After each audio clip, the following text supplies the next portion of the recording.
Good afternoon.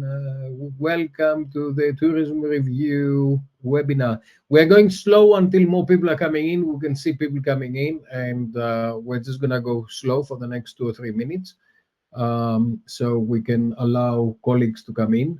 I know that some people are finishing lunch or preparing for dinner or whatever you're doing at wherever you are. And then Tete and Daisy are going to start us through the process, and then we'll see what we need to do. Yeah, I'll leave it for 1 more minute. So if anybody would like to tell me any success story, anything that you enjoyed doing in the last week, it'll be great. Anybody would like to say something to keep the time up while people are coming in? And William is facilitating at the back. He started on the chat, so if people will have questions, they can always put them on the chat. 14:05, we go. Tete, we are going. So what do we do next? Remind me. So the webinar agenda is as follows. So first, Can you zoom out a little bit the agenda so we can see the full thing? Can you see the agenda?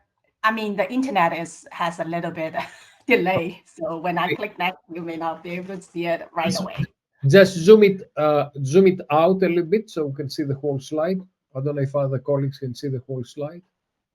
Oh, I can see the whole slide. You can see the whole slide. Yes, Okay, we that's can fine. see the whole slide. Yes. Excellent. Okay, wonderful. Okay, Tete, what are we doing?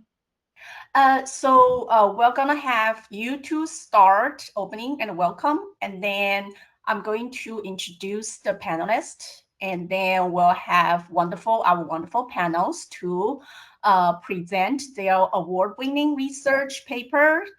All the papers are our Literati Award winners. And then we ask the audience to put their questions in the Q&A box, and we'll save all the questions at the end after the presentation. So we'll do that Q&A at the end. But you can ask questions anytime in the Q&A box. Just put in your questions. And if you want a certain panelist to answer your question, put it in your question as well. Say this question is for who. And then that will be it for the webinar. We have the closing mark before we'll let you go. Okay. Great. So, wonderful. So, welcome to Tourism Review webinar. Tourism Review is going through a fantastic year. We just got our new site score for 2025. That's 18.8, and we need to improve that. Clarivet impact factor, we are waiting these days to come, and we hope that we're going to be more than 8 this time.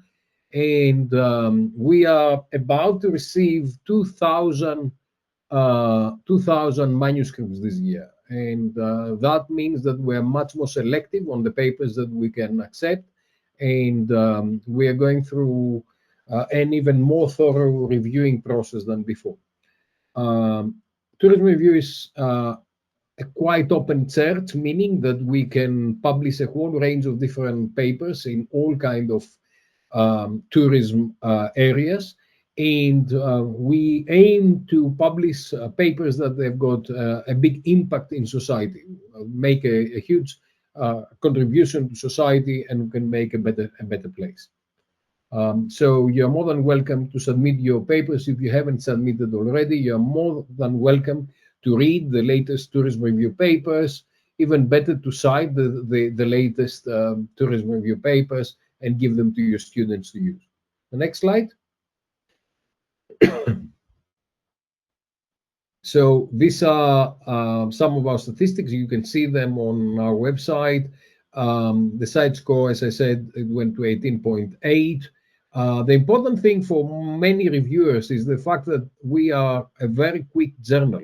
We've got a turnaround time that's quite remarkable, and we make decisions on average on 12 days. So Mainly, desk rejects are happening in the first 3 days, and then the papers are going through the reviewing process. Quite often, most of the reviewing process is going to third round or fourth round now. The good news is that we're very quick. The bad news is that we only accept about 7.6% of the papers were submitted, and that improves the quality of our papers and improves the impact of our papers. Next slide. So this is 7 on the impact factor in 2024 for tourism. In the site score that just came out, Tourism Review is ranked 8, but we're all on the top 10 basically of the tourism journals. I have to say that we're not so much chasing the numbers and the impacts and the citations. We chase primarily the impact that we do to society, and I think that's a better metric. And you'll hear from our colleagues that they'll talk about the more cited papers, and they'll talk about why they're more cited. And I don't think that any of the authors are sitting down and they say, "Let me write the most cited paper ever." I think they're sitting down and they're saying, "Can I do the best research I can do ever?" And then from there, citations are progressing and the impact is progressing. So tourism review is doing very, very well, and especially in the last few years, and has got a wonderful way forward. Next slide. And you can see again the citations, and you can see again the growth of the journal. But I think the biggest challenge we face is that we'll receive about 2,000 papers this year. Now I think today I've received a paper number 900, which gives us a lot of pressure in terms of reviewing all the papers, and also it gives an obligation to the people who are submitting papers to also review for the journal, being part of the community, of being a good citizen. I think it's the important thing to understand that every journal is creating an ecosystem, and we are all part of this ecosystem, and we need to work together. And I think the most important challenge and opportunity for a journal is to create papers that make an impact to society. Next. Okay, I think I've talked enough about citations. You can see some of the universities that they are submitting more papers than others. I think the critical thing for those people who are listening to us is not to submit a lot of papers, but submit good papers. So if you are thinking about, should I submit 10 papers this year and take my chances, I'll suggest that you submit 3 very, very, very good papers. And I suggest that you read very carefully what you are writing. You ask your friends, your relatives, your mom, your boyfriend, your husband, whoever, to read the paper and actually clear the paper. So when it arrives to us, that says this is a very well prepared paper. Quite often we get papers that have got spelling mistakes. We've got some papers that we see immediately that they are written by AI. We see all kinds of bad things. And then what we do is we desk reject immediately. Now, Tourism Review is desk rejecting 80% of the papers that we receive. 80%. We only send 20% out to reviews because, again, we don't want to overload the system.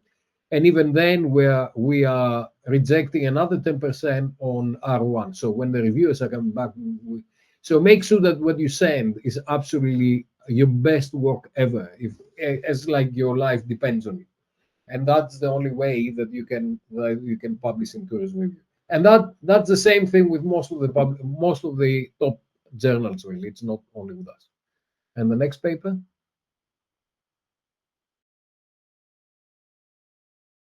No, actually, go back. If you go back on the previous paper. So what we do is now, because of the number of papers, I've agreed with Emerald that we are going to publish 120 papers this year in 12 issues.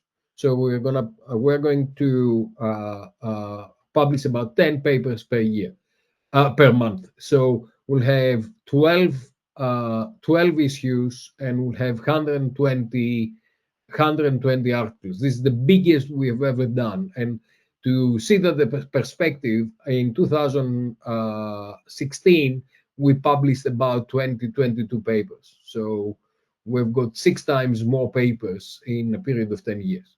Okay, next slide. This is the submissions. Apparently, the City University of Macau is sending awfully a lot of papers. And out of the 85 papers that they've submitted, only 8 have been accepted. And that is always what I'm always saying. Submit your best research. Don't submit volume, submit good quality, because that's the best way of doing that. And you can see the different universities have got different success rates because they are giving different impact. So different effort to do that. So make sure that you submit your best papers, and make sure that you take care about the papers as you're going through. And the next one. Okay, and we're here. And that is when I say thank you very much. And I say thank you very much to our guests. And thank you very much to Tsetse and to Gary and to Daisy for organizing this. And then I'll keep quiet on the background. You can always write on the chat, and we'll reply. And I'll come back later when colleagues have the opportunity to talk. Thank you. Thank you. So next, I'm going to introduce today's panelist. So my name is Dr. Cici Lang. I am from Kansas State University. Today, it's my honor to moderate this session together with Professor Dimitrios Bohalis and Professor Gary Tan. So all 3 of us will be moderators of the session. We'll come out at different time to moderate different things. But next is my turn to introduce our wonderful panelists. Our first panel, our guest of honor is Professor Stanislav Ivanov. He is a professor at Varna University of Management, Bulgaria, director of Zagorod Research Institute, Bulgaria, and president of IFITT from 2026 to 2028. He is the founder and editor-in-chief of 2 academic journals, European Journal of Tourism Research, indexed in Scopus and Web of Science, and Robonomics, the Journal of the Automated Economy. He has authored and co-authored over 250 publications in the field of robonomics, robots, artificial intelligence, automation in tourism and hospitality, the economics of technology, tourism, economics, etc. Professor Ivanov also has a personal website. So if you search his name, you'll find his website. Next, let's introduce our 5 of our panelists. First, Dr. Ines Carvalho is an associate professor at European University of Lisbon, a full researcher at Center for Transdisciplinary Development Studies, European University, and an associate member at Research Unit for Governance, Competitiveness, and Public Policies, University of Aveiro. She holds a PhD in tourism at University of Aveiro and is pursuing a PhD in management specialization in marketing and strategy in Lisbon School of Business and Economics. Her research interests include language and tourism, the use of large language models in tourism, chatbots and marketing, intercultural communication in tourism and gender. So thank you for being here. Next, our panelist, Dr. Daisy Fan. is an associate professor in the Hong Kong Polytechnic University, specializing in tourist behavior, social contact, active aging, and social sustainability. She worked in Bournemouth University, UK, and City University of Macau before Hong Kong. She is a deputy editor of Tourism Review. Daisy published in high-impact journals and led various projects funded by prestigious external funders such as British Academy and National Natural Science Foundation of China. She received the Emerging Scholar of Distinct Award by International Academy for the Studies of Tourism in 2024 and has been recognized among world's top 2% scientists in 2025. So welcome, Daisy. Next, Dr. Kier Kushcher is an associate professor at the School of Economics and Business, University of Ljubljana. In his research, he specializes on city tourism, mountain tourism, over-tourism, innovativeness, and development. He was a partner in Interreg IVC project Digital Agenda for New Tourism Approach in European rural and mountain areas. His work connected to policy development is reflected in the development of foundations for the strategy of Slovenian tourism 2017 to 2021. Furthermore, he conducted research regarding the residents' attitude toward tourism in Ljubljana and contributed to ASPAN cooperation program entitled Carrying Capacity Methodology for Tourism. So welcome here. Next, Professor Eduardo Power Lopez is a professor in the Department of Business Studies and Tourism at the University of La Laguna, Spain. His research focuses on tourism competitiveness, strategic management, and e-tourism. He has published in Tourism Management, Journal of Destination Marketing and Management, and Tourism Review, among other journals.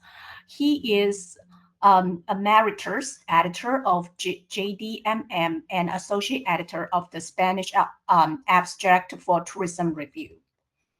So welcome, Eduardo. Last but not least, we have our panelist, Dr. Juan Pedro Molinas. Is a lecturer for the Department of Marketing at University of Murcia, Spain. His research focuses on online review in websites like Booking and TripAdvisor, among others. He has published in Tourism Management, Annals of Tourism Research, and Tourism Review, among other journals. He is currently the principal investigator of the project use of online reviews for tourism intelligence and for the establishment of transparent and reliable evaluation standards. So please join me to welcome all our panelists. It's our honor to have all these prestigious scholars to be here to share with you their best research submitted to Tourism Review. Next, I will pass the ground to Dr. Daisy Fan, who will talk about what is Emerald Literati Award. Thanks, Cici and Demetrius, for this hosting this webinar.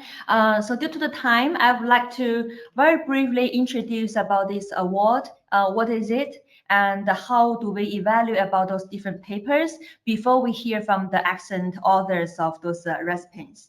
So firstly, what is about the Emerald Literati Award?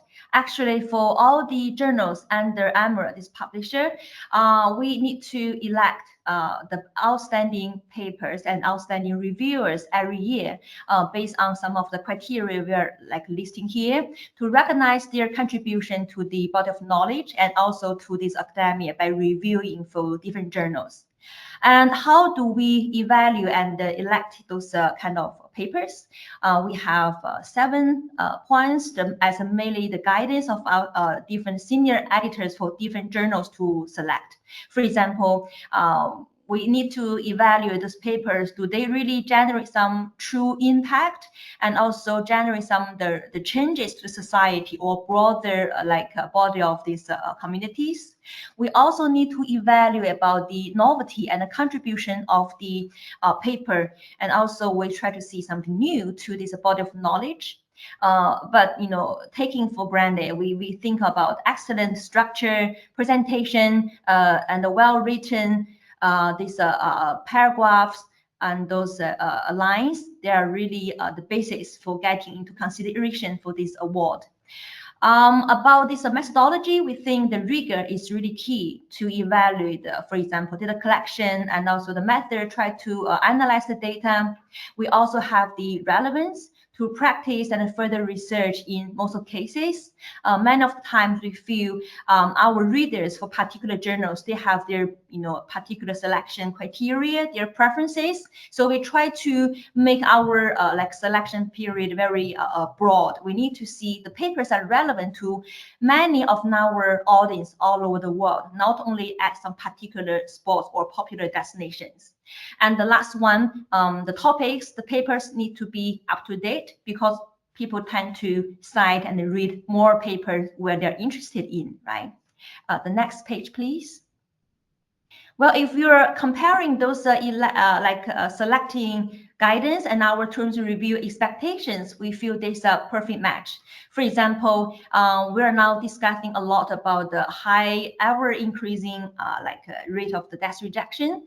We are starting to curious about how do those journal editors or associate editors try to make a decision regarding the desk rejection. So here are some of the key things we try to keep in mind when we are making some of decision. For example, the contribution to knowledge, the originality of this paper, and also the value to this broader society. We also require the papers have a general global perspective, not to be too narrow or too specific. That is to exclude readers from outside. That is one of the rules. We also ask our submit those authors try to engage more with the journals. When we're talking about the engagement, it could be read a lot of papers published in tourism review before, or make some a proper citation if it's relevant. And also we encourage people to help review in our tourism review process. This is a reviewing a whole process. So that is a kind of engagement that we believe. Lastly, we also try to discuss about the ethics, integrities for the different researchers, especially we are facing the rapid development of the technologies like AI, like different kind of devices. Or for tourism review, we are following strictly about the code. Committee on Publication Ethics. And also we have a very clear detail-oriented guidance on the use of AI. So if any of the authors who are not very clear about any parts of those guidance or integrities, please feel free to get this guidance from COPE. They have very detail-oriented instructions for everyone to have a look. I think that's my part. Cici, thank you. Thank you, Daisy, for telling us the criteria, so that gives us a go to, if you want to chase for this award, that's what you're going to follow. Okay, next, let us welcome Professor Stan to talk about what he thinks makes a great paper. Thank you very much, Cici. Dear colleagues, thank you very much for the invitation and for organizing this webinar. It is always very useful to have such webinars where we can share our experience.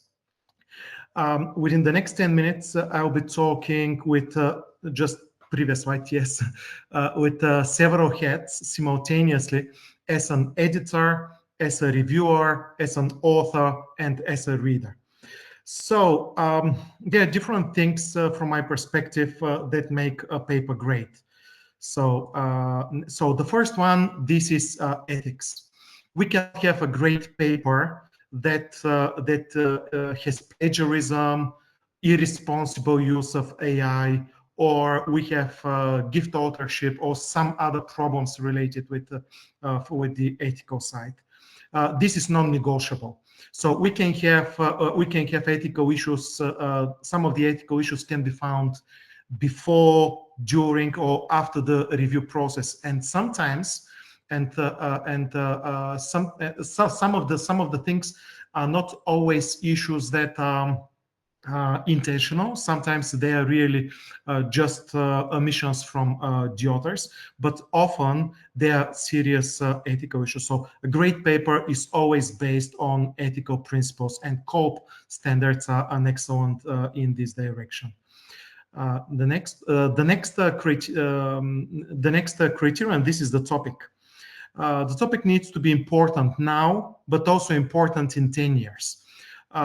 Sometimes we have a spike in the interest on particular topics for a few months, for a couple of years, when many papers are published. Sometimes the interest is very well justified, like in 2020, 2021 with COVID. That was with the pandemic, that was absolutely justified. But very often, but a great paper will need to deal with problems that go beyond this time period. And also it needs to solve a real life problem, not a paper that is written just in order to the authors to have another paper that would be used for promotion. The next criterion, this is the timeliness. Timeliness has two dimensions. Sometimes a paper can be submitted too late, which is probably the most often case. For example, if you submit a paper on COVID to tourism review, I'm pretty sure it will be desk rejected because of this. Because it's too late. 5 years ago, it made sense. It doesn't make sense now. But sometimes papers could be submitted too early because the problem the problem has not happened yet. Probably some of the issues discussed in the paper are very speculative, or the target audience, and always the first audience, this is the editor and the reviewers, cannot appreciate the importance of this topic in the future. So timing is important. The next one, this is the literature review. We know about the literature review that it needs to be good, critical. We need to critically evaluate, not just provide the abstracts of papers with, but we need to contrast them. We need to cite relevant papers. Of course, the literature review can never be comprehensive. Sometimes I get quite frustrated from reviewers when they want to cite a particular paper here or elsewhere. Well, when there are thousands of papers on a particular topic, well, it's difficult to cite everything. But a good paper needs to consider all the seminal work there. Regarding the methodology, this is the next criterion. The methodology needs to be rigorous. It needs to be relevant. It needs to measure what the paper intends to measure. So if we, for example, say how a particular variable is influencing the behavior of tourists, we need to measure the behavior of tourists, not the behavioral intentions, because otherwise we are making a claim that is not justified by our methodology. Also, the methodology does not need to be too complex. I often see papers who have a very complicated methodology, but for something which is too small in terms of a topic and in terms of contribution. The next one, this is from my perspective, this is the theoretical contribution. The paper needs to create new knowledge. And this new knowledge, it's not always a knowledge about a new phenomenon, like our paper on ChatGPT, which Ines will present in a while. But also, this new knowledge can relate to refuting existing misconceptions or entrenched theories which the academia is using on inertia for decades. So sometimes even reporting negative results can also be a contribution to knowledge. The next one, this is a value for society. Sorry, the style of writing.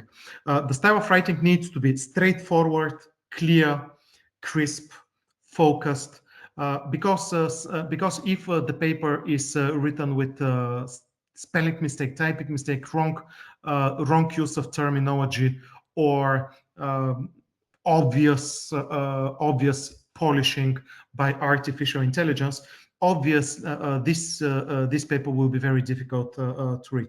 I also think that a great paper will use visuals which are self-explanatory, because because readers understand figures faster than the text. So if the paper includes tables, figures, or other visuals that can summarize the findings or present the concepts in the paper, this is definitely contributing to its better positioning. And finally, this is the value for society. We do research because we need to create value for society, and this value can be for policymakers, for companies, for users, and not only for the authors or the publishers. And yeah, can you? Yeah, the value for society, and the last one, this is the citations. The citations are a byproduct; they are not the goal. So a great paper is not written for the promotion of the person. It's not written in order to have yet another publication or in order to generate citations. It is written for creating value for academia, for society. And all the citations, they are actually a byproduct. They are a manifestation that the paper is really, really great and contributes somehow to theory and practice. So thank you very much. And I'll be glad to answer any questions that you may have. Please put them in the chat. Thank you. Thank you, Stan, for sharing your views on good paper. Next, we'll start our presenting of our award-winning papers. Today, we have 3 award-winning papers from Tourism Review.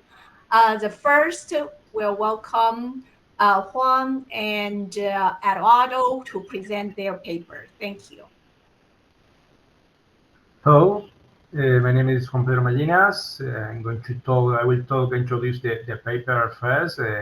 We mainly use the several websites, 5 different websites with online reviews, and we compare the score of hotels in several websites. So we identify differences, maybe because they are using different scale and different way to measure the online reviews. So next slide, please.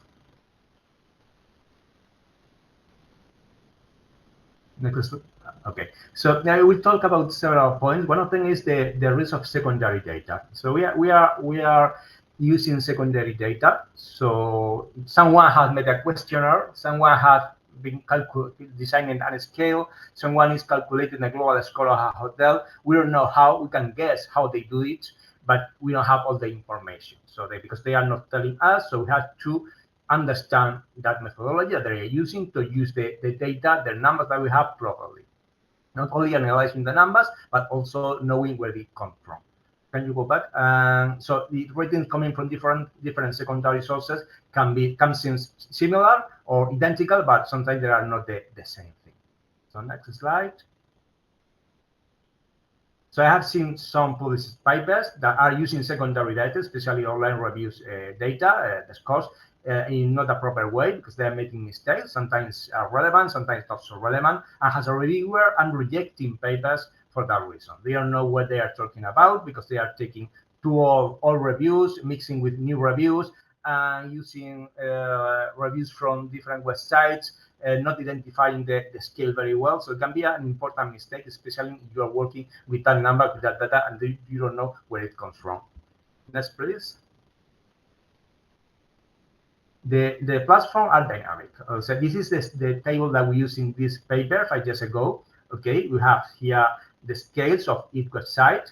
And I have checked last week the scales that I'm using now, and I have identified 3 changes of the 5 websites. 3 of them have changed the scale.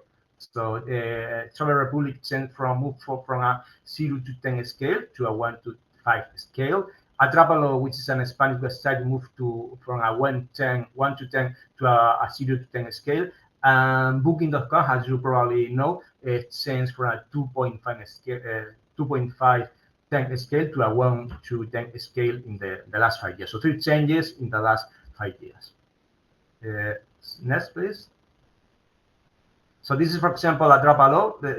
You can guess this is the global score of a hotel, and this is the individual review from one user. So you can guess how the scale is working, and this is the work that you are supposed to do before you are using data from here. So you can see that 0 to 1.55. So probably they are using 5 items and assigning 1 score to each item. So you have to know about it because it's new for me. Because I used to be different, so if I had to do a new paper, I would check this and then knowing how it works. Next, please. So please don't write papers that explain how a website works without checking how it goes right now, because websites are changing. It's great that you are citing me my old papers, that like this one in June's review, but sometimes you are saying something that is wrong. It was right 5 years ago, but 2 years ago they changed the scale, so it's not right. So check not only the paper, the literature, but also go to the website and check that is all right. Because websites are changing. Expedia, for example, changed a few years ago from a 1.5 scale to a 2.10 scale. And then you go to Google, we have already a paper published on Google. The scale is not a problem. The problem is you can only get 1,140 reviews per business, which is a problem. That's because we don't see so many papers using Google reviews when there are millions of reviews, but the researchers are not using it because we have that limitation for using it as a big data. Okay, so next one, please. Next slide, please. Okay, so data are time dependent. So data are changing. Some of the websites delete the score after 2 years, after 3 years. Some of them they don't delete reviews. You can find 20 years old reviews in TripAdvisor. So you have to look at that. And if the platform has changed the score system, the scale or other item, so you have to take a look at it, because if you are downloading data from the last 3 years, for example, and they changed the scale 1 year ago, so you have the risk of having a mixing of a score calculated with 2 different systems. So you have to focus on that point too. Next, please. So I will talk about the story, because it's a story of collaboration from 3 researchers from 3 different universities. It started with Eduardo from Universidad de La Laguna in Canary Islands in Spain, and me from Murcia and Cartagena. So we started with a paper, what was interesting, with good data, but the probably very descriptive. So in a conference, Eva Martin, which is the first author, saw the presentation and told us to join us and introduce a new methodology to analyze the data and improve the paper. And then we finished in this position, like publishing to review and also getting this recognition from peer review. So this is a collaboration with different people with different skills. So next slide, please. So at the end, I think we have mainly three important parts in a paper: the ideas, the methodology, the analytical systems or whatever, and the data. So authors can collaborate in different ways to join our knowledge in each of the areas, in 1 or 2 areas, and collaborate with other ones that in the example that I am mentioning, with complementary skills and with different perspectives. Sometimes we have like in the case of Eduardo and I, we had the idea, we had the data, but the methods weren't very good. That can be an option, or sometimes you only have the data, or you see someone who has the data, but they have not take all the opportunities that they can take for the data, and you can join that people adding some extra value or analyzing it from a different point of view. That can be very, very interesting too. Next slide, please. In my opinion, I think there are things that doesn't work for collaboration. For example, try to start project with senior researcher from zero. Probably you are going to a senior researcher, you have to go with some homework done, like having data, a good idea or something. It's better to be successful. Or try to join teams without adding value. There are things that are very good, and you don't have something extra to add. It's difficult to join the teams. With a lack of differentiation, probably you will have it very difficult. The next slide, please. In my experience, I'm not such a senior researcher because I've been working almost 15 years in the private sector. I went back to the university, but I have worked with 11 different universities around the world, mainly in Spain, but also in other countries with different teams. So you can do it. When you are a junior researcher, you can collaborate with people around the world. So next slide, please. So 3 practical tips. Call emails can work if you offer value. Most of my collaboration was sending an email to a professor that I don't know, or I met in a conference 5 years ago. I talked for 5 minutes. So telling, I have this data, I have these ideas. Would you like to join me in a new paper? And can be successful. Use the conference to build networks, which is very obvious, and think globally beyond your department. Maybe you are in a big department or in a great department, but for some of the new methodologies, there are nobody in your department working on that or on that topic. They have a new idea. So you have to move to other universities and trying to collaborate. So next and last slide, I think. So this is the Google Scholar list of co-authors.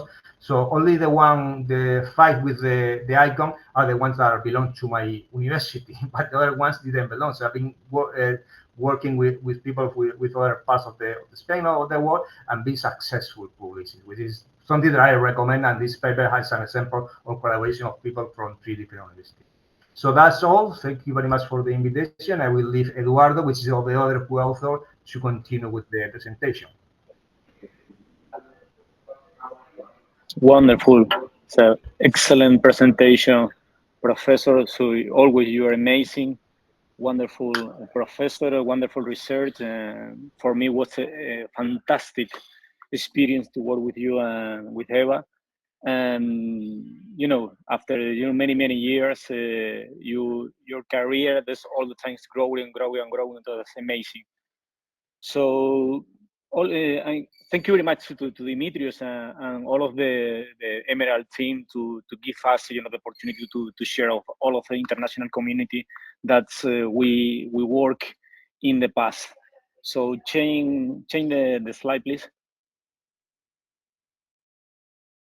Okay, next one. Okay, why this research matters? So one of the things that we start to work together was what is the most important things to analyze in 15 years ago. So the hotel competes through the digital ecosystem and online review platform shape visibility, reputation, and bookings, or the hotel score, truly compare across platform, rating scale, may influence competitiveness.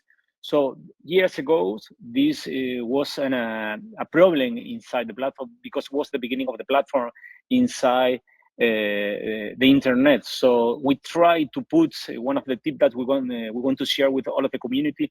We have to we were to have a story about what's happened with the platform. And the idea of the paper was to have an outstanding paper that remember the paper. So years later, we have a paper that most of the community remember. That's one of the most important paper at the beginning. Change the slide, please. Set chain.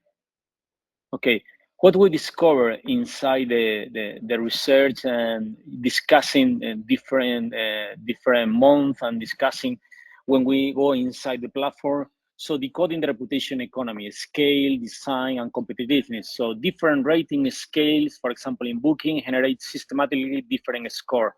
A small scoring, difference create competitive consequences. The platform design influence perceived performance. Digital competitiveness is part of tourism competitiveness. So that's we discover when we start to work together, because the same thing what occur in the mainland in Spain and in the mainland in the island. Change the slide. Change. Why with this It takes paper? a little time. So when you say change, I changed, but just wait a little bit. It's just the internet. Okay. So contribution of the paper. So when we work in the paper, one of the things that we want to have inside was to have a challenge to assume that the writing are directly compared. So we try to compare what is happening in different countries and different parts of the world. Another thing was to show that the platform architecture affect market outcomes. Another thing that was to connect online reputation, digital platform, and competitiveness inside in different part of that's not on the mainland and the different continent, but inside also in the island, and highlight the strategic role of the digital ecosystem. So we want to have a balance, rigor, and relevance inside the paper. So write for readers and not for reviewers. So one of the things that I think and we thought that Emerald evaluation criteria is to have an excellent structure and presentation. That's one of the things that we try with this paper, and very important to collaborate strategy in terms of to have these things. Jane, please.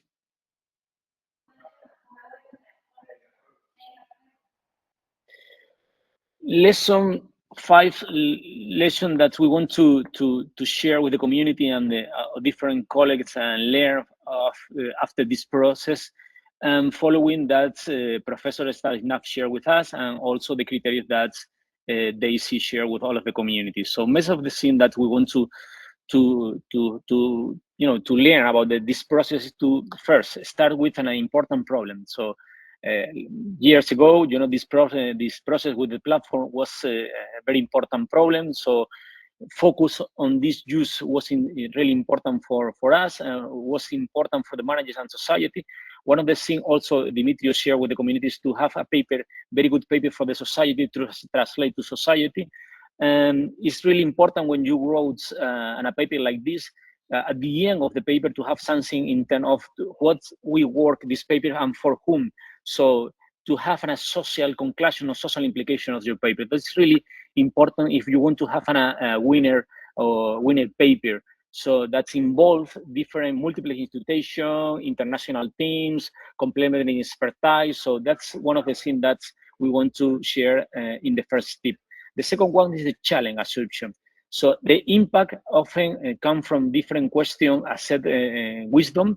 So in that way, we thought that it's really important to have a publication is one of the things that we must understand, that it's really important to question what is happening in terms of why the platform or booking platform is really that's the only way. So one of the things that we analyze to share and to change that. The third tips is to connect the theory and practice. Before Professor Stanisław said that it's really important to have a paper that connect theory and practice. So rigor and relevance should go together. That's really important to have this kind of paper. Another thing is tell a clear.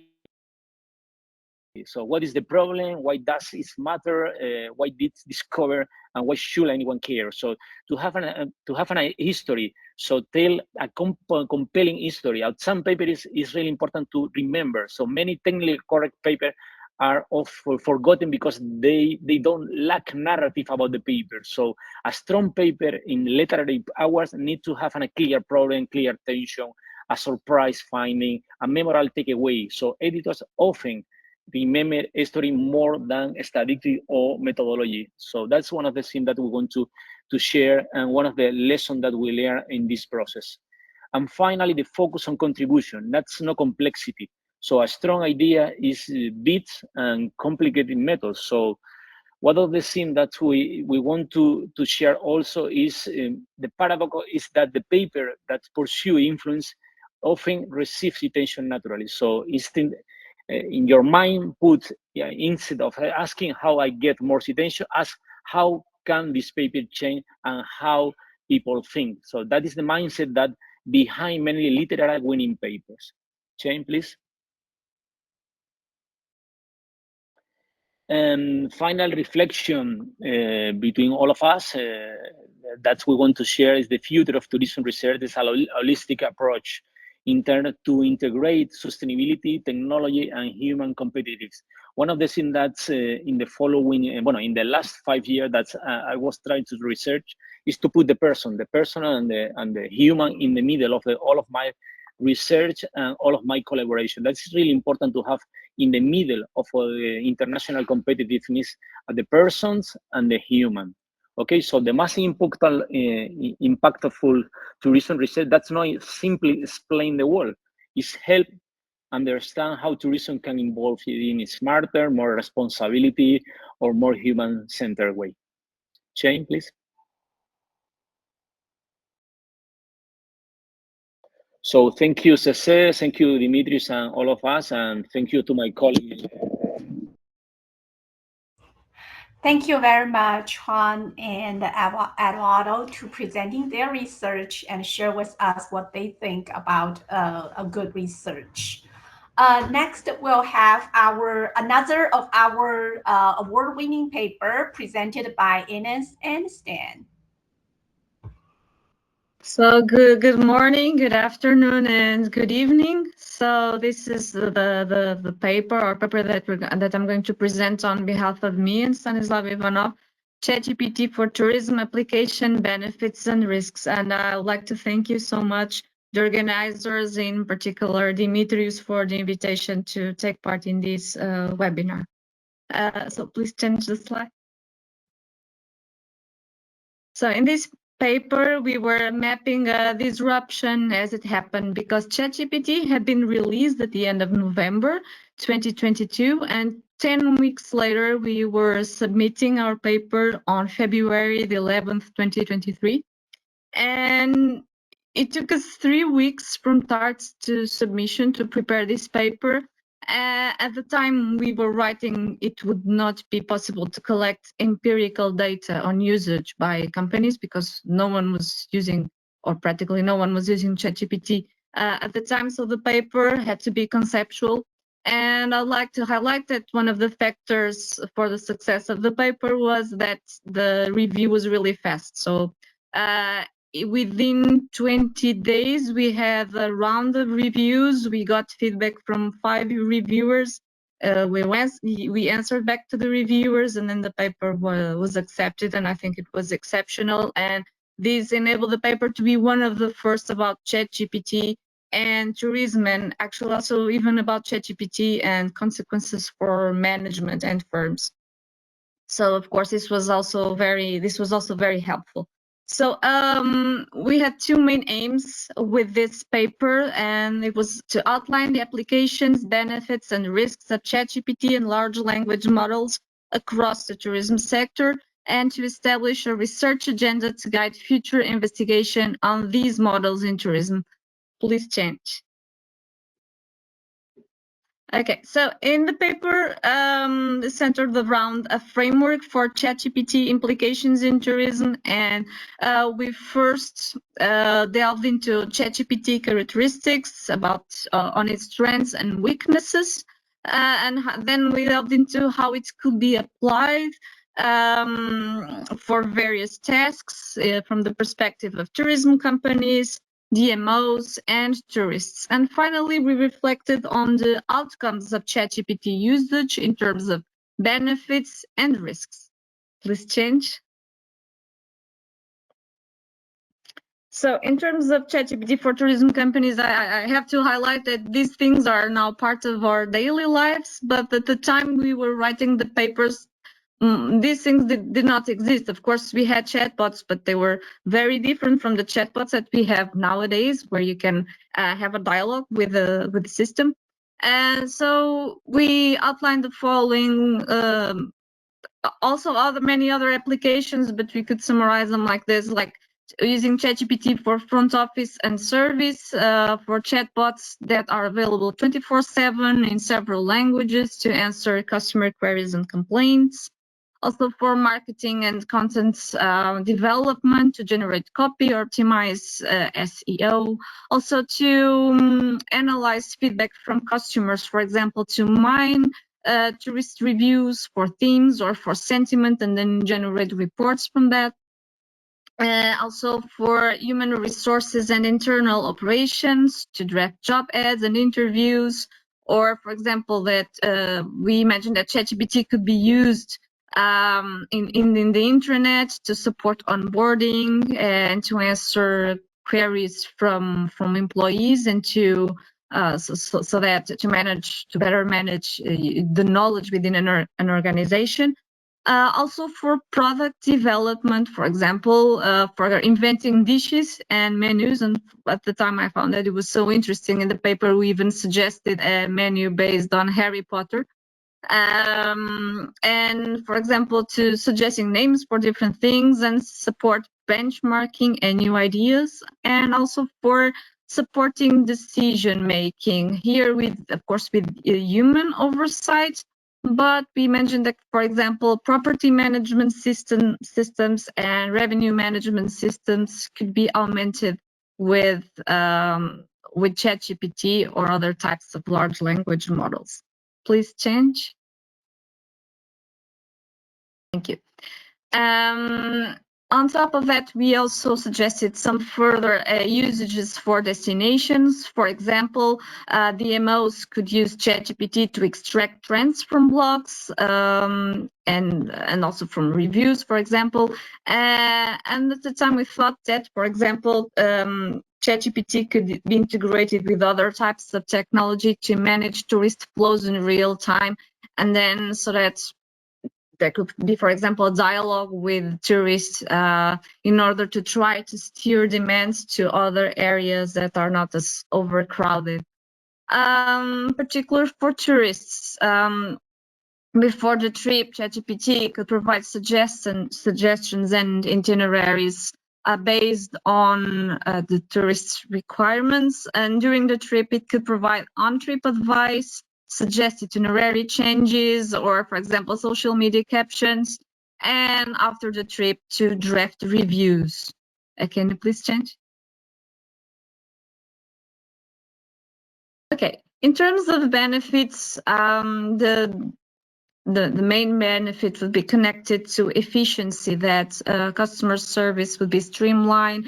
You would have the possibility of providing customer service 24/7 in many languages with a much lower cost. And also chatbots would be much more human-like, and they could even be customized to speak with a certain brand voice if customized to do so. In terms, another aspect was employee enhancement, that stuff could become more available for other tasks because working with ChatGPT, they will accomplish several tasks much more rapidly. Decision making could also become sharper because it would be possible to get insight from feedback that would then inform strategy and forecasts. And also, AI would become more democratized as the AI as a service model will become more affordable. Please change. In terms of effects on the workforce, so at the time, I mean, I am saying at the time, it doesn't mean that we do not believe these things now. It means that many of the things we can see them happening at the moment. So I'm talking from the perspective of what we were thinking about when we wrote the article. So we thought that ChatGPT would augment employees, that it would become more productive and do higher value work, and that employees with AI would replace employees that do not know how to use AI or somehow refuse to use AI. In the paper, we also mentioned a substitution effect, and it is some tasks we're going to become automated, as we can see nowadays. So a smaller team can deliver the same output. In the paper, we didn't mean that ChatGPT would end tourism jobs, but that for some tasks, you would need fewer people to do the same tasks. Not that job positions would completely disappear. And so initially, this the ChatGPT, its implementation and its boost in productivity is perceived as augmentation, but later it also has somehow somewhat of a replacement effect, as also underlined by the article of Huang and Rust from 2018. And so to sum up, from our perspective, there would be a transformation. The nature of work itself would change, and staff would have to collaborate with AI. Please change the slide. So, in terms of risks, there's a risk of cybersecurity and privacy, of spreading fake news, ChatGPT being used to spread fake news and for brand impersonation, the risk of inaccuracy and hallucination, because at the time, especially ChatGPT, it still happens nowadays, but at the time, 3 years ago, it was much more obvious that ChatGPT was very confident when producing false output. This is still a problem, but not to the same extent as before. So fact check, we suggested that fact check would be required, and this is still, well, fact check is still required 3 years after. As I already mentioned, another risk was the risk of job displacement, since augmentation could shrink teams, and we also predicted that content and white-collar roles would be particularly affected. At the time, we thought that ChatGPT could lead to the loss of human connection, because ChatGPT would provide such personalized advice to jurists that, in our minds, jurists would become more dispersed and they would be more isolated due to the hyper-personalized advice of ChatGPT. Please change the slide. However, this doesn't seem to have happened, at least not until now, because ChatGPT is going precisely in the opposite direction. As ChatGPT is steering people mostly towards the same path, and to visit already saturated spots and increasing the concentration of people in these spots. So we also proposed a research agenda, partly written by ChatGPT, and this research agenda focused most on the topics of customer experience, jobs and well-being, firm performance, and ethics and policy. Please change the slide. So, behind the paper, this was a very interesting experience, and here I'm talking for myself, because we were writing at the time when there was almost nothing to cite. There was not really peer-reviewed literature at the time, or it was very scarce. So at the time, we experimented a lot with ChatGPT. We were testing ChatGPT for what it could do, and for what it said it could do, but then could not actually do. And we were pushing its limits, and we were thinking and trying to reason what this tool could become. So it was also a creativity exercise. In terms of literature, of course, we had to borrow from adjacent fields. We were reading like industry reports, McKinsey reports, reprints from all possible areas, from computation mostly, but also preprints, for example, from the field of ethics and law, and tech press. And we were also leaning on literature from before ChatGPT existed to give us to provide us with some theoretical background to support our speculations. So we were looking at established frames from other areas like automation, literature on AI in service, AI and tourism. For example, Huang and Rust's job replacement theory was quite important for our study, as was the theories around enhancement and substitution of humans by AI and so on. So this was very worth highlighting. And an aspect that was very important for our paper was to move really fast to try to map change as it was happening. Please change the slide. So since 2023, a lot has changed in terms of large language models, and practically all of our predictions ended up happening and very, very quickly. So even though the paper was published very quickly, I think that quite a few things changed even before the paper was published. So, I mean, within 1 month of acceptance.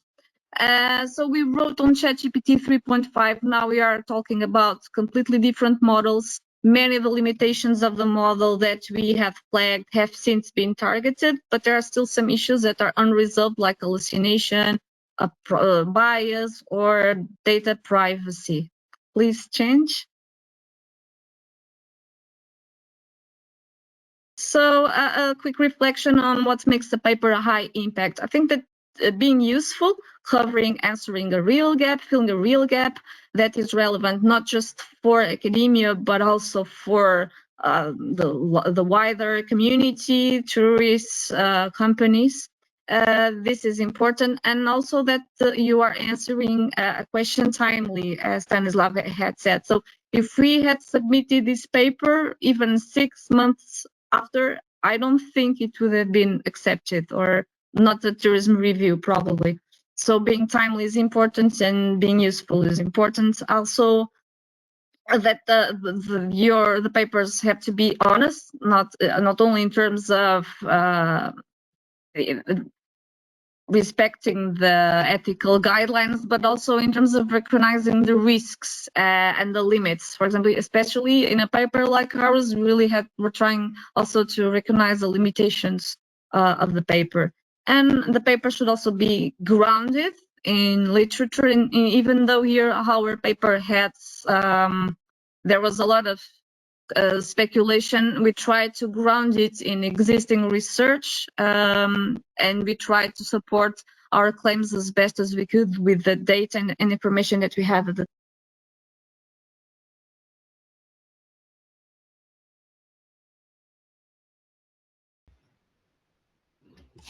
You are muted. Ines?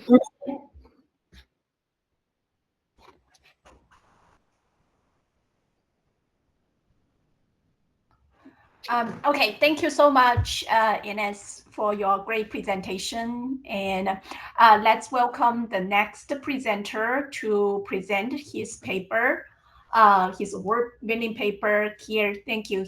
The ground is yours. Thank you. Hello, everyone. Pleasure to be here, and thank you for the invitation. First of all, tourism review is definitely one of my best experiences when publishing. Like many of you have already said, it's basically very important to publish your paper in a timely manner, and this is one of the best strong points of publishing in tourism review. So very relevant research. Our research, written by myself and Tanya Mihalic, who is sending her regards, is basically asking ourselves, can over-tourism be managed? Please switch slides. So our main question is, can effective destination management manage unsustainable over-tourism from residents' quality of life perspective? So what we've done is to propose a 5-factor theoretical over-tourism quality of life management model. And we tested the relationships among positive and negative impacts, the irritation of residents, and destination management itself, how it functions. In effect, how does all this influence residents' quality of life? We've decided to choose Ljubljana, one thing being that we have very strong relationships with destination management organization in Ljubljana, who is doing a great job. And the other thing is that Ljubljana is growing very quickly. Maybe it's not in the area of over-tourism destinations such as Barcelona, Amsterdam, or Berlin, but the high growth rates and very short lengths of stay do pose some challenges. So we were interested whether the residents already perceive the negative impacts. Please switch slides. So what we've done is we have taken sustainable responsible tourism framework, which integrates sustainability and responsibility principles, combined it with triple over tourism model proposed by Mihalic in 2020. And of course, the classical three pillars: economic, social, cultural, and natural, adding social psychological carrying capacity and social political carrying capacity to the model to innovate in a way moving beyond the ecological economic indicators, which have been heavily researched, but focusing on social carrying capacity, which in effect also includes resident irritation. So what we've done is propose the model. Next slide, please. And you can see here that we've taken those pillars as first order constructs, but then created second order constructs in terms of positive and negative impacts, and pose the hypothesis to see whether those impacts impact the quality of life directly. Do they also impact it through irritation and destination management? And we were asking ourselves what the mediating role is as well. So whether destination management can mediate these effects. And what we found out, next slide please, is that basically the positive impacts do mediate, the destination management does mediate the positive impacts on the quality of life, but we were unable to prove that destination management can manage the negative impacts on the quality of life. So this hypothesis was not confirmed, probably also because of quite low irritation of the local population in Ljubljana. The other thing is that there was a variable of resident participation that was excluded due to multicollinearity. So this is kind of the weak point of research. Otherwise, we've seen that positive impacts do diminish the irritation and in effect positively affect quality of life, and the negative impacts actually go through irritation to negatively impact the quality of life. So this is the basic figure of the research. As previously mentioned, people do respond to figures, and structural equation modeling is one of the good things about it, is that it can represent it very well. But next slide, please. Let's move on to see the limitations of the research. So one thing is that the stakeholder scope was quite narrow. So single stakeholder group residents only. Next slide will be the actual now we okay. Previous slide, please. I'm still at the limitations. So next slide will show the possible future research.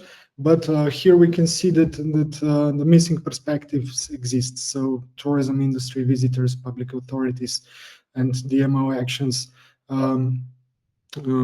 could be assessed better. The geographic scope, single city, there definitely some space to upgrade our research as well. So generalizability is quite limited, and also the impacts of tourism are very different in different destinations. So this is kind of specific to moderate tourism impact context, since, as I've mentioned, Ljubljana is still not that heavily impacted by over tourism. There were some measurement issues as well. For instance, like I mentioned, low measured irritation, only 2.26 on a Likert scale. So definitely limited detection of certain effects as well. And of course, causal interference was prevented by cross-sectional design and single time point in terms of research. So long-term research is still needed to track changes over time. Next slide, please. So, what could be done in the future? Maybe to give listeners some ideas as well in terms of how to manage over tourism. One thing is definitely to diversify. So maybe to test the model in different over tourism destinations like Venice, Barcelona, Dubrovnik, even compare mature versus emerging destinations. We could do stakeholder expansion, of course, industry, including managers, also visitors, maybe kind of doing research in terms of comparing visitor perception to resident perception, um, to engage public authorities better, which is challenge in many destinations, and of course examines different stakeholder groups. Also, variable enhancement could be done, adding destination-specific impact variables such as Airbnb density, events, stuff like that. Strengthen the governance and resident participation measures as well, maybe to include objective measures as well, alongside the perceptions which were measured. And longitudinal designs should be employed in research such as this. So going through different time periods. This one was actually done pre-COVID, so it's definitely time to do another research as well. Mixed methods could come in handy as well. Maybe comparative multi-destination studies as well. Next slide, please. So this five-factor model definitely provides a practical diagnostic tool. Positive impacts, negative impacts, irritation, quality of life management form a coherent system. And the model demonstrated a good fit, meaningful relationships, that destination management can improve quality of life by residents by amplifying the positive impacts. So, for instance, parks, culture, cleanliness, which are the key variables. The issue that we've identified is that management cannot fully eliminate irritation effects. So definitely something to explore further. And context and thresholds, of course, matter the most. So baseline irritation levels, as I mentioned, will definitely change the picture in different destinations. Social carrying capacity is very destination specific. So what should destinations do? Definitely monitor social carrying capacity, which many of them are already doing quite well, but some of them are lagging behind. Tangible resident benefits are key, and addressing congestion, pollution, and price pressures, which were identified as problematic. So, all in all, we need to strengthen the participatory governance mechanisms, work with practice, so work with destination management organizations. Academia can definitely help quite a lot in making destinations more successful and pleasant to live in. So, last slide, there's just the citation data source. I would like to thank Tourism Ljubljana organization for helping us, and thank you for your attention. Thank you so much, Kia, for the wonderful presentation. Now we've finished all three award-winning paper presentations, and it will be the time for the audience to put in your questions so our wonderful panel can answer your questions. I've seen there are several questions already, but please feel free to add more questions. And I'll pass the grant to Gary, who's going to moderate this session. Okay, thank you so much, Cici. So I'm gonna take the first question. I think someone has asked something related to AI usage regulation. I think Cici has shared the link from Emerald, but is there anything else that any of you would like to add on? Gary, you may want to read the questions for the panel, and I already stopped the sharing so the audience can see all the panels together. Okay. Okay. Probably I have one question here. Is certain methodology is more preferable by any journals? For example, quantitative approach is more favorable instead of qualitative, because it is the reader that the writer aim, but the article needs to pass the reviewer stage, which might be subjective. Any suggestions or thoughts on this from all speakers? I think let me take this as the editor. We would like all methods, and increasingly we encourage mixed methods. We encourage qualitative research to explore different issues, and quantitative research to actually measure issues. And I think increasingly what you'll see is the tourism review is going to gradually move to mixed methods. And now we're in a situation where when you see a paper that has got that is based on 10 interviews, it's not going to be published in Tourism Review. It's Tourism Review. It's a Q1 journal, highest impact, and we really need to have the evidence. We concentrate on the data. The data need to be robust, representative, and to be able to generate generalizable answers. So mixed methods, please. More than one study, mixed methods, understanding and measuring. Okay, I'm taking another question. This is questions submitted through the Excel sheet. When judging award-winning papers, do you place more emphasis on theoretical contribution, methodological rigor, practical impact, or originality? All of the above.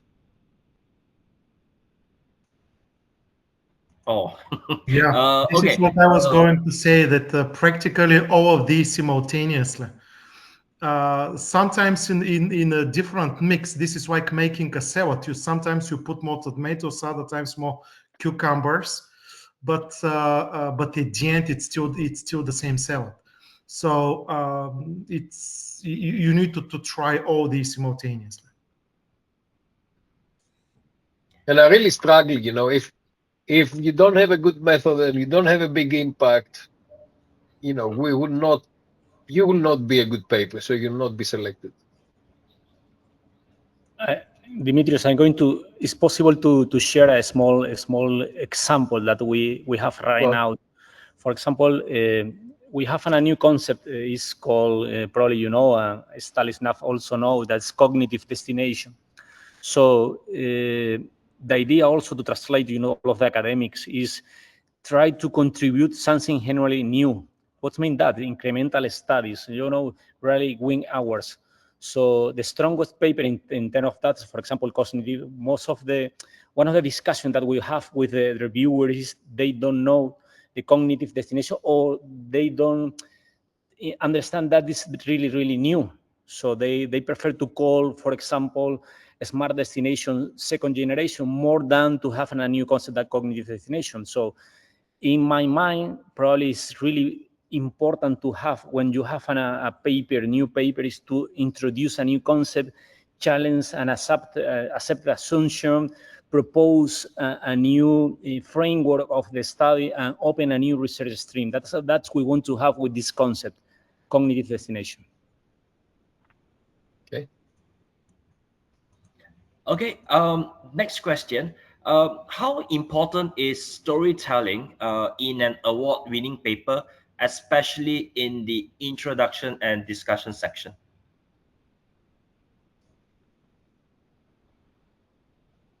I think you need to put Ines or Juan or Kir in the process here,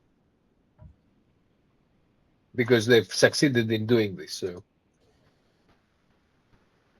So I think that is very, very relevant. Sometimes in some papers there is one point that is more relevant, in other papers the other one. But what you cannot do is to try to avoid one of them and leaving, okay, I will leave that because I'm very good in this point and I can leave it all the rest of the point, because the reviewers are going to tell you, okay, this part is okay, very good, but you have to improve this part. So at the end of the day, you have to be good in all the parts. So concerning storytelling, well, I don't know if I'd call it storytelling, but I think when we are writing papers, we should try to wear the shoes of the reader. And because we work such a long time on the paper that sometimes we forget that other people don't know anything about what we're writing. So we have to make the paper interesting for the others and try to look at the paper someone with different eyes.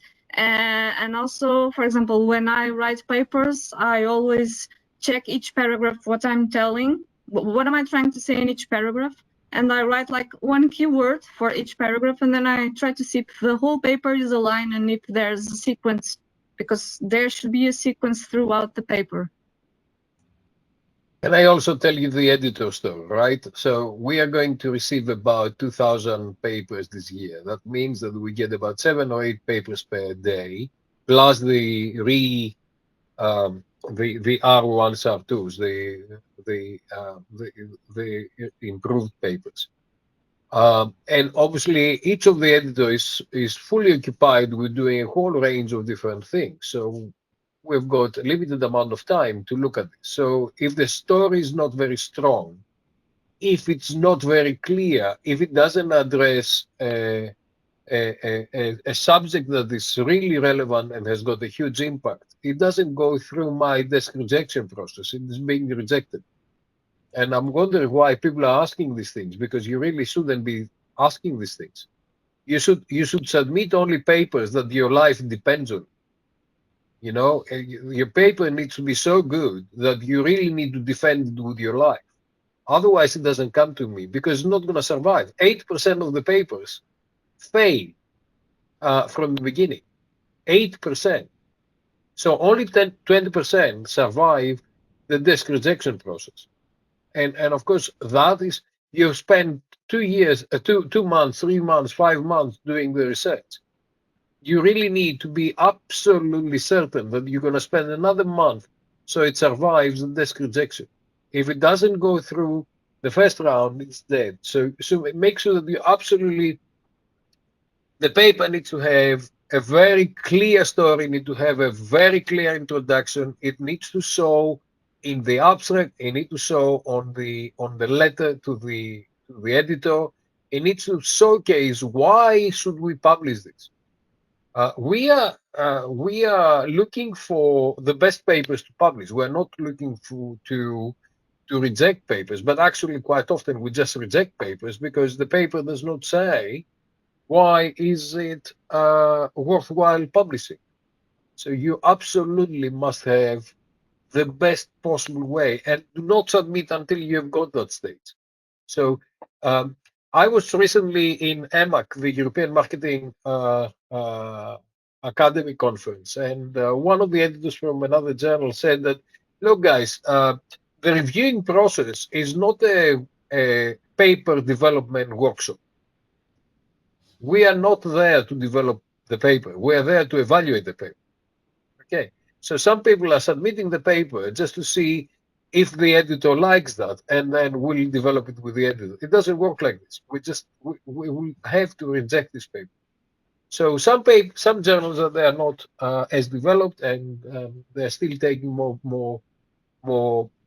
papers. In actual fact, I have to admit that 10 years ago, when I took over the journal, I would spend more time supporting papers to develop because I didn't have enough papers on the pipeline. Now, 2026 is fully booked. 2027 is almost fully booked. So your paper that comes through must be really, really, really, really good. Otherwise, do not submit. Make it really, really, really, really good and submit it afterwards. Okay. And that does not only apply to tourism review. It applies to everything. I just had lunch with Kathy Su, who is the editor of Tourism Management, and we were discussing exactly the same things. You know, why do people submit work that will be rejected? Work with senior people that they understand what's accepted and what's rejected. If you include senior people in your paper, make sure that they work for it. Don't just add the name. adding the name doesn't give you anything. It's really about the input to the paper to make sure that the paper is absolutely bulletproof, and then you submit it. Don't submit anything else because we'll reject it. That's it? Yes, I'm here. Is Yeah, that a okay. question for me? No, I thought that you want to say something. Oh no, Or I did not. you're exercising your hands. That's fine. That's also allowed. Sorry. Sorry, I'm stretching. Okay, no worries. No, I thought you wanted to say something. Gary, do you have more questions? Yeah, sure. I'm moving to another question. Does an award-winning paper always need to challenge existing theory, or can it win by offering strong evidence in a new context? I think both. I think what we're not really what we don't like is the papers that they keep repeating the same thing, and the same thing. So if anybody sends me a paper about sustainability that says now I'm doing sustainability in Slovenia, or now I'm doing sustainability in Portugal, where is the innovation? Where is the cutting edge? Where is the super thing?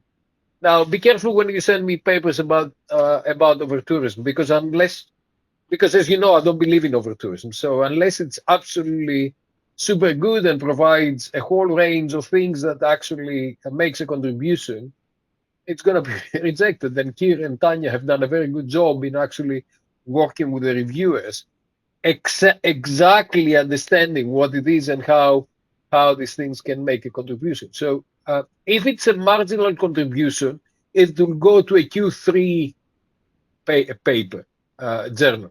It's not going to go to a Q1 journal.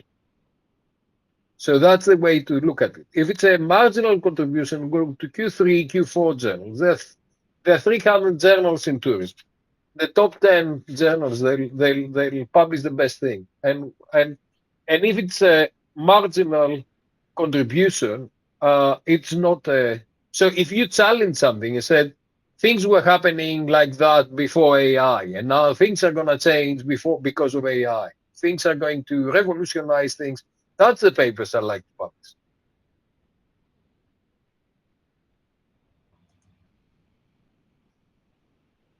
Okay, I'm moving on to the next question. How can authors make the contribution of the paper more memorable to editors, reviewers, and probably the award committees? Get through the panel to answer this. Okay, I'll start and then let's ask the other guys. So what makes it really, when I read something for the first time, I really want to see something I've never seen before, or something that is really saying, wow, seriously, this is happening? Or, if you do an application of something, how has this been different to something else? Because if it's same all, I'm not interested. I've read it before, right? So it's really about what is really cutting edge, what's really changing the existing knowledge. But ask the other guys, Stan, Kir, what do you think?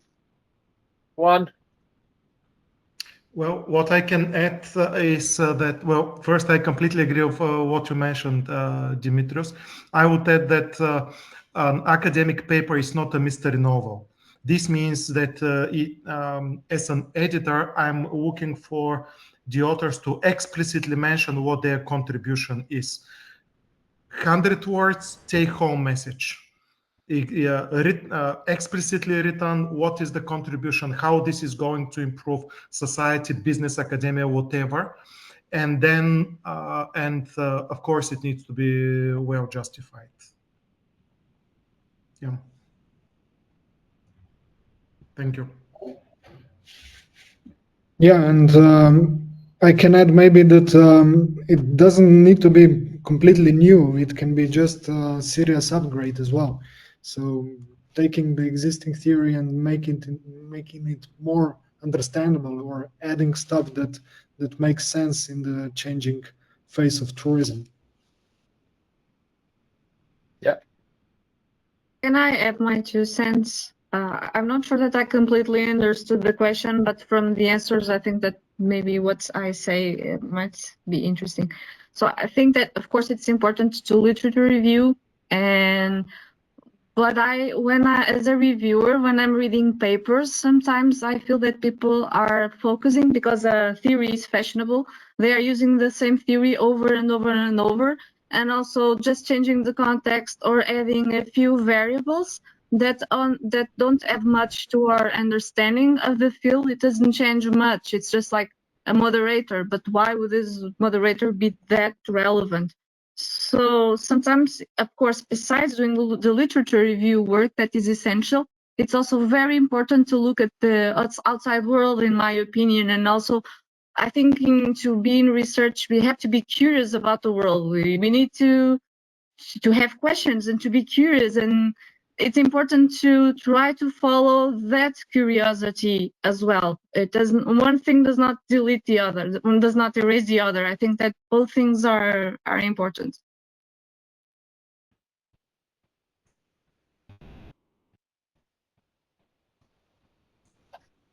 Yep. Anyone else want to add anything? Okay, otherwise, I move on to the next question. This question, for early career researcher, what should they focus on if they aim to write papers with award-winning potential? I'm asked this question every time, especially with people, and they say, what do you like me to cook for you? It's the same kind of thing. Like you go to a restaurant and the chef says, what do you like to cook for you? And I always answer the same thing. I said, it's not what you like to cook for me. It's really about what are you passionate about and what do you contribute to society. Don't worry about the editor. The editor may have some preference or non-preference. If you send me a paper about over-tourism, I'll really look at it very carefully because it's really unlikely. It's really unlikely that I'm going to agree with it. But if the paper is good, I'm going to take that forward. So it doesn't matter what the editor like. What matters is, does it make a contribution? Is it a well-developed research? Is it a research that is really um, uh, uh, has got strong foundations, and is it a research that's looking forward? And I think if you're doing these things, then you're winning. Stan, you had some comments on that, I can see.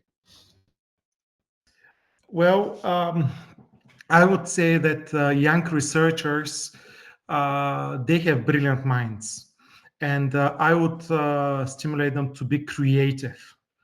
And when they're creative and when they write their thesis, they will come up with ideas which nobody else has come up with. So this is the moment where they could really stimulate this spark of creativity, and they can go and they can develop some really nice things. So sometimes we underestimate the young researchers, but of course it will need to be packaged in a proper way in order to pass the review process. But definitely be passionate and go ahead. Be bold.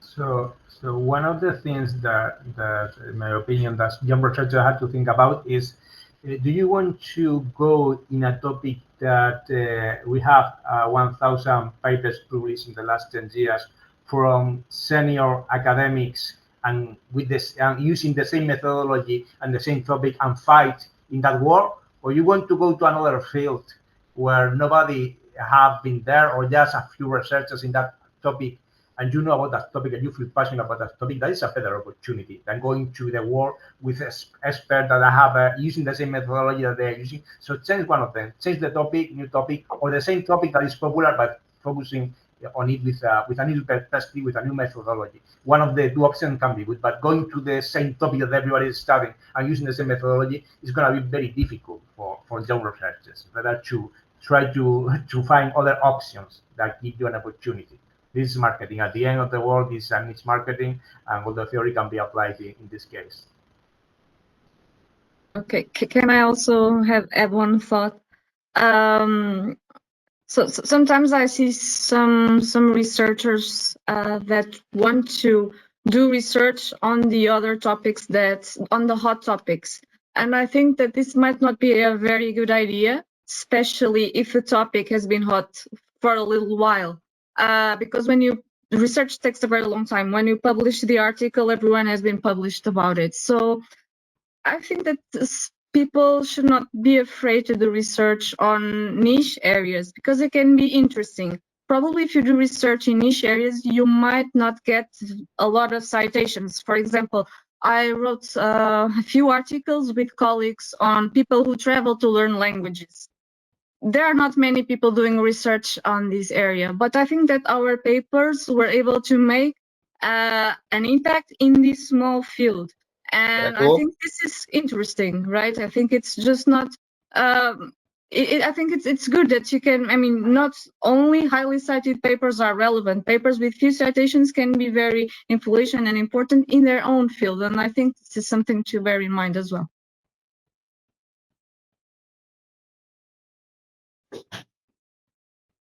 I think I couldn't agree more with Ines. I think she's absolutely right. Because what we find is that people are jumping the bandwagon and they're just writing things about they know nothing about. And I have to tell you what's happening. If someone sends me a paper about robots, it's very likely that Stan will be examining that. And Stan has been working on this for 10 years. So Stan will reject it very quickly because he'll know that you don't know the literature. So there's not a matter about jumping on anything that goes because it's the trend, but it's really about what do you make a real contribution.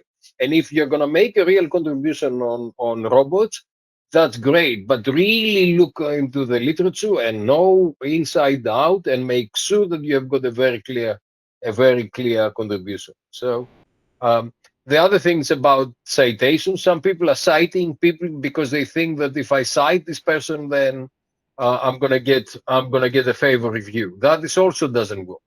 Particularly if you're writing about robots and you've never cited Stan, something's wrong. You haven't read anything in that area. If you're doing research on metaverse and you haven't included any of the Buchalis papers, something is wrong because I've spent the last 10 years looking into these things. So it's not about cooking whatever it's passing by. It's like going to a restaurant and one day they're doing Greek moussaka and the next day they're doing sushi. Please do the thing that you do very, very well, right? And make sure that what you do makes a contribution to society. And I think that is absolutely critical. Okay, the next question, do award-winning papers usually begin with a strong problem statement, or does the strength emerge from the findings and contribution? No, please, we start looking from the paper from the top to the bottom. We are not detectives looking to where you're hiding your findings, right? Please, from the beginning, the abstract says this paper is different because it does that and that and that. And then Tsetse will not desk reject you. Otherwise, Tsetse will not read all the way, playing detective, go to the end and see if you have managed to hide your major contribution somewhere on page 23. It doesn't work like that, guys. Okay. Your contribution should be screaming from the beginning. From the title says, this paper is different and makes a contribution to society on this.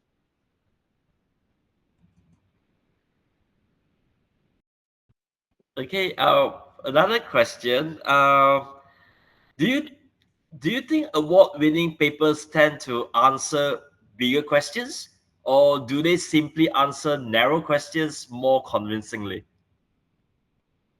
Real questions and narrow questions, because you cannot. It's not. You're not going to sort out all the problems in the world, right? So you'll sort out one problem in detail. So please don't try to sort out all the, poverty in the world. You are not going to be able to do poverty in the world in general. You need to say specifically. You only have 8,000 words. Let's be clear about it. Dimitrios, I put something in the chat, and Cece told me that the chat is just only for us. So Okay. to share with all of the academics. So originality, relevance, rigor, and impact. So many papers achieve one of the. Say that again slowly.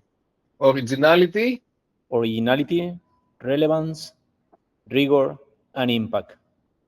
Perfect. Okay, that's my algorithm. So many papers achieve one or two of these dimensions. So very few achieve all of four of simultaneously. So Stanislav say yes, but we try to analyze and to work with the people and the field research and the young researcher in that way. Very good advice. Guys, I'm going on holiday tomorrow, so we need to finish quite quickly. Can we go, please? Okay, there is, I mean, there are some questions, probably they're not related to award-winning papers. First question, what are some ethical considerations in publishing a research paper? Oh, how long have you got? Stan can be talking about that forever, right? So anything you write is absolutely following you your entire life. So anything needs to be written ethically and need to be created ethically and need to be presented ethically. One of the very sad stories about publications right now is that we see a lot of retractions.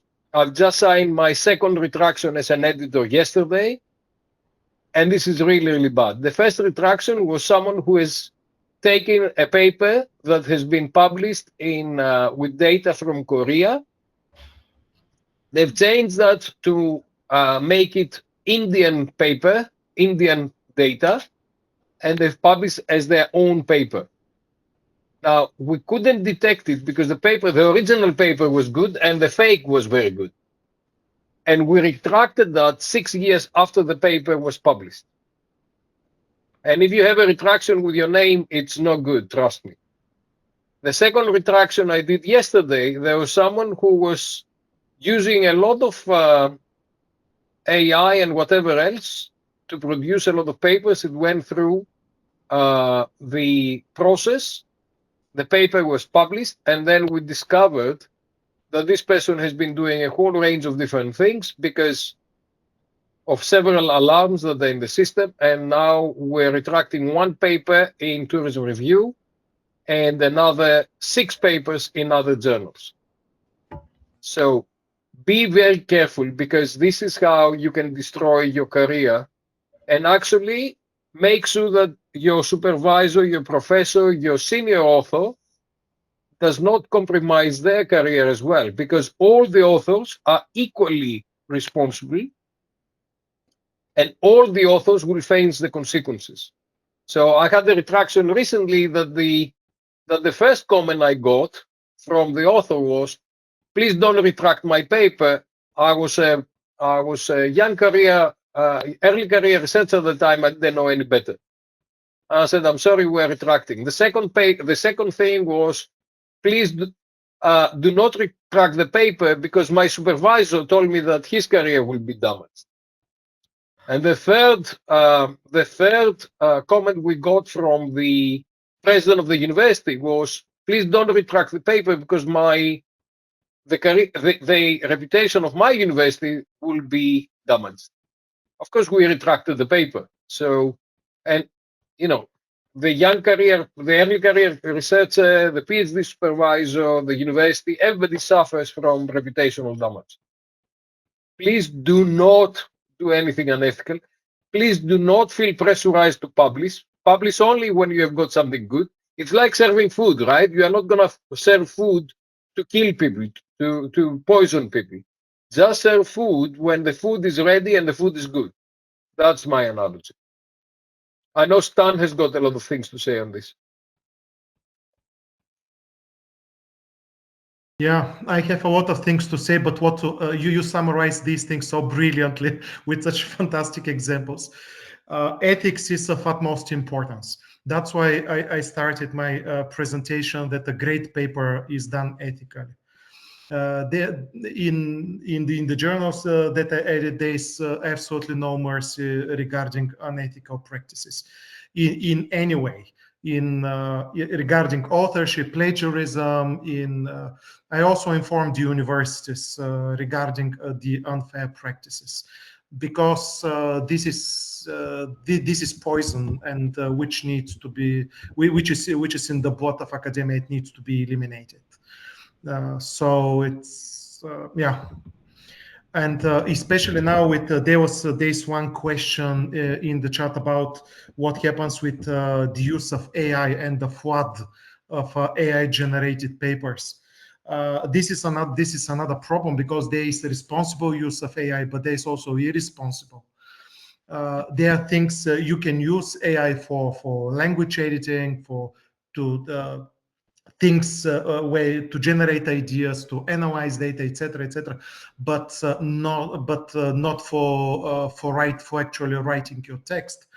And at the end of the day, AI is a tool, sophisticated but a tool, and the author takes full responsibility of everything written. So the authors cannot just say, sorry, it was ChatGPT or Quote or whichever LLM generated this text. It's you as an author needs to check the text, the factual correctness, validity, etc. And so ethics is important, and there should be no mercy. No Sorry mercy. for this one, for being No so mercy. I like that. This is the situation.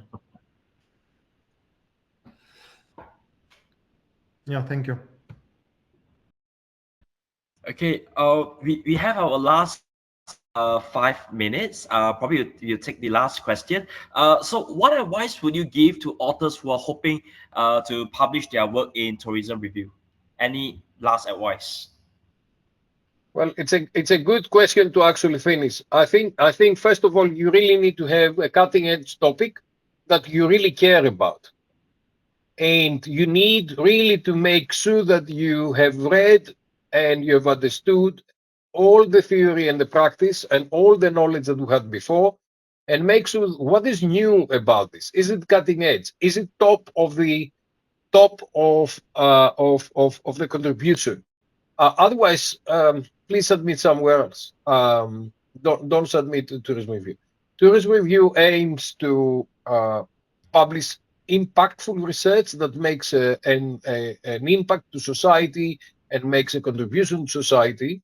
We really like papers that they are supporting different things. If it's about the village of my mother, as I normally say, if it's for a small place in Bulgaria, send it to the Bulgarian Journal of Tourism.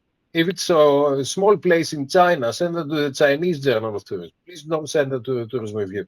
Tourism Review publishes things that they need to have an impact globally, and they need to bring a contribution to global society.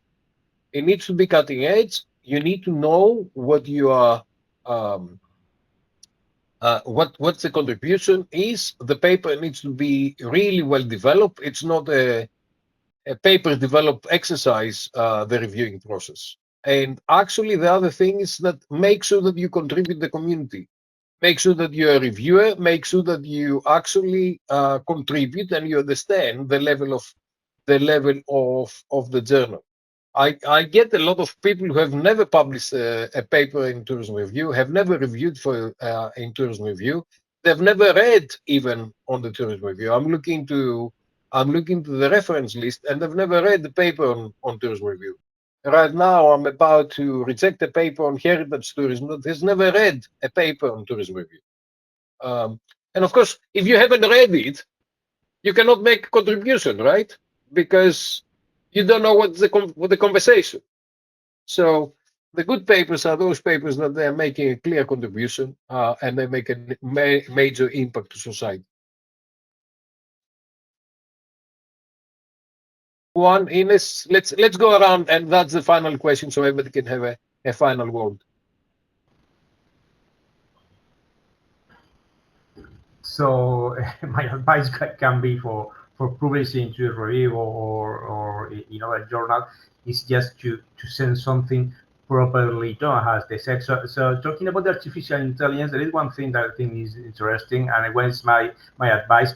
Before you send your paper to a journal, send it to the artificial intelligence, because sometimes I find mistakes, stupid mistakes that artificial intelligence can tell you.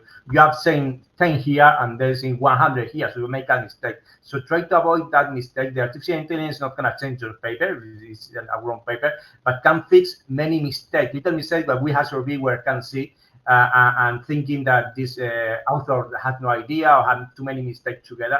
So use the artificial intelligence for this. Before you send it to a journal, send it to artificial intelligence. Don't pay attention to all the things artificial intelligence is telling you, but sometimes there are so stupid mistakes that we are all doing all the days, but you can avoid it. So giving a bad impression to the reviewer or to the, maybe you will pass the editor step because they are reading it fast, but when you take time to read it, it's frustrating to read papers with 3 or 4 obvious mistakes that they care about but didn't notice it. So that's would be my final advice. Okay, I can go. I think my advice is that when you are writing papers, make sure that at least you have read the abstract, because as a reviewer and as a teacher, I am seeing papers cited for things that they have not said, that they have not concluded. This was already like this before ChatGPT. I usually say that half of my citations are for things I haven't said or written, but I think that the situation is now much more serious with AI, and I am suggesting papers. Right now, I go directly to check if papers are being cited for what they actually said, and sometimes whenever I see that people consistently are citing papers without having read them, I just suggest that the paper be rejected. That's a good point, Ines. This is what we call misattribution. Misattribution. It's a new one. That if people are just putting names without knowing what's in the content, then that's a good reason to reject.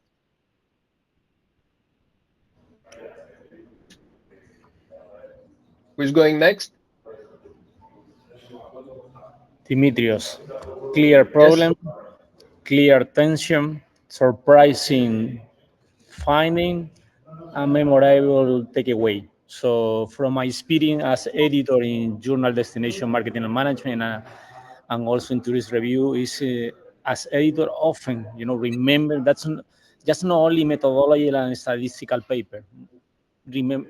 Always remember history. So that's why I think this forcing that's really, really, really important to have an outstanding paper to have a good things about that. Yeah. Yes. So as you mentioned, editors these days will not help you develop the paper since they don't have time, but definitely academic conferences can do that. And I see that the newer generation is quite reluctant to attend. And I think this is the place to exchange ideas, get new knowledge, and really get great feedback. And this is something that we need to foster. For instance, the next year's conference, TTRA Europe, that will be held in Bournemouth by Professor Buchalis, is definitely a place to be. Thank you, Keir, for the advertising of the Bournemouth TTRA conference, and it'll be fantastic to see many people there. I need to correct you. We help people to develop the papers, because what happens is that papers are not accepted before R3 or R4. So all the papers are going through a developmental process. Increasingly now, I'm going to try to implement a policy of two rounds. If the paper is not ready in 2 rounds, we will kill the paper. And that is the process of we are not going to spend awfully a lot of time developing the paper. The paper, because we've got so many papers, then we cannot deal with it, right? And because the journal is fully booked for the next year and a half. So we are only going to go with the best papers. We are still helping, we are providing feedback, but please read the feedback very carefully. Sometimes I get cover letters and say, Dear Kathy or Dear Sarah, because people have submitted to someone else and then they didn't even change the name of resubmission to a new journal. So we are supporting authors and we're providing feedback, but authors need to actually do what they need to do and make sure that they are developing their papers for the best journal. Okay, who has not made a final remark? One? You did? Stan didn't, I think. Okay, Stan, final remarks. Yeah, the only thing I can add to everything that was mentioned is that be bold. That's it. Yeah. Okay, so thank you very much. Final remarks. Thank you to Tsetse, thank you to Gary, thank you to William, Rosita, and all the people who are on the background at about midnight in Malaysia who are supporting us. We really appreciate that. Thank you to also to Daisy, and thank you to our panelists that they've dedicated their time to actually help us with here. Please make sure that you're submitting your best research to Tourism Review. If you've got not best research, there are plenty of journals to submit, and they may even accept your paper. But please, as far as Tourism Review is concerned, submit the research that makes an impact to society, makes an impact to the world, make sure that it's very well developed, make sure that it's very clear, make sure that it's absolutely ready. We are here to publish the best research. We are not here to reject the research, but we reject all the things that they do not cut the level. So that's it. Thank you very much. Hopefully we'll see you sometime in autumn now. Tsetse, we're not gonna do anything in July, August. The editor needs some holidays, and we are going to operate from that. The editor is on holiday next week, so Tsetse will be on the controls. So any rejections that you get, it's gonna be from Tsetse. And From Daisy, sorry. No, Daisy's in a conference, so it's your turn. Okay. So you do desk rejections. Okay, I'll come back after the 20th of June and I'll clear whatever it has happened in the meanwhile. Thank you very much for everybody who is attending. Lovely to see you, all of you. Lovely to see the friends on the panel. And keep happy. Keep sending us your best research. Bye-bye. Thank you. Okay. Thank Bye-bye. you. Thank you so much. Bye-bye. Thank you.